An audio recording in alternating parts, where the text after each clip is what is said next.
I want to talk today about how to return to the gym safely.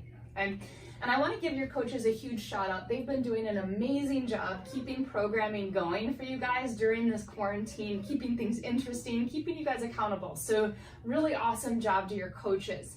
A couple things that I want to talk about today is how do we get back to the gym safely, and what are some tips and tricks to make sure that I'm following the right path, okay?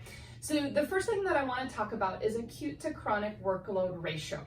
So your acute workload is what you do over the course of a 7-day time period. Your chronic workload ratio is what you do over a 28-day period or a month-long period.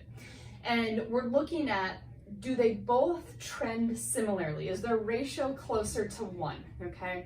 Your gold standard, or our safe zone that our body stays happy in, is this 0.8 to 1.3, okay?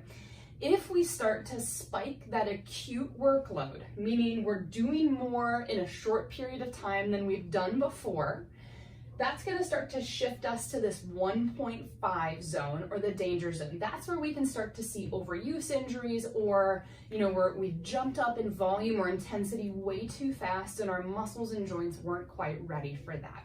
Okay, so look at what you have been doing in quarantine. So maybe you've been working out 3 times a week. Okay, as we go back to the gym, we don't want to just spike up to 6 or 7 days per week and just go ham.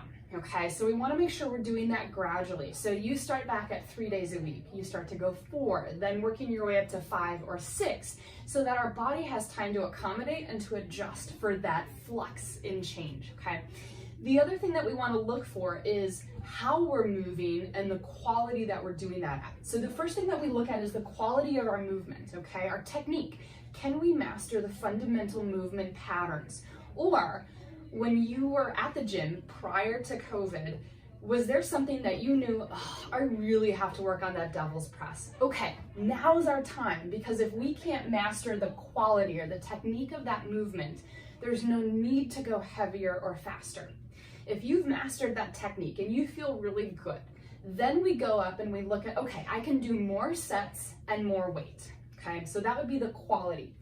Then the quantity. Then we're working our way into intensity. Okay, can I do that heavier weight for longer and harder? Okay, but if we can't master the movement pattern, we should not be going heavier or faster just because that's what's written for the workout. Okay, so this is the perfect opportunity. Everybody is coming in with a blank slate, and so there should be no judgment on what weight you pick, or hey, I'm really going to work on my deadlift form because I know it was a little bit off before.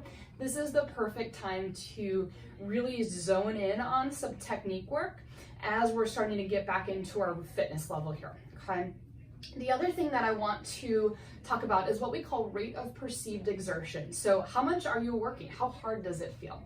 And the RPE is a scale that we use looking from a 0 to a 10. 0 is I'm laying down, I'm sleeping, I'm expending absolutely minimal energy.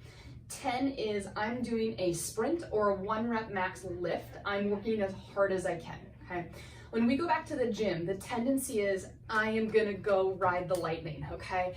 And I commend you on that effort, but we need to think about our body probably isn't quite ready for that. So we want to stay in the path of an RPE of 6 to 7, where, yeah, I'm working hard, but I still have some gas left in the tank, okay?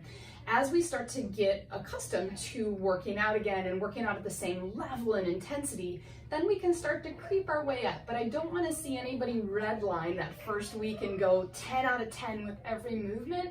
That's going to set you up for an overuse injury, okay? So working at that 6 to 7. Now the other thing that we want to work on is rest days, right? They're just as important as our days that we're training, okay? It gives our body that time to recover, to recalibrate, and get ready for the next training session. If we go from minimal working out and then we go to 6 or 7 days per week, our body isn't getting a chance to reset itself, and we have to allow ourselves some time to really just reset and heal, okay? So make sure you're programming in rest days.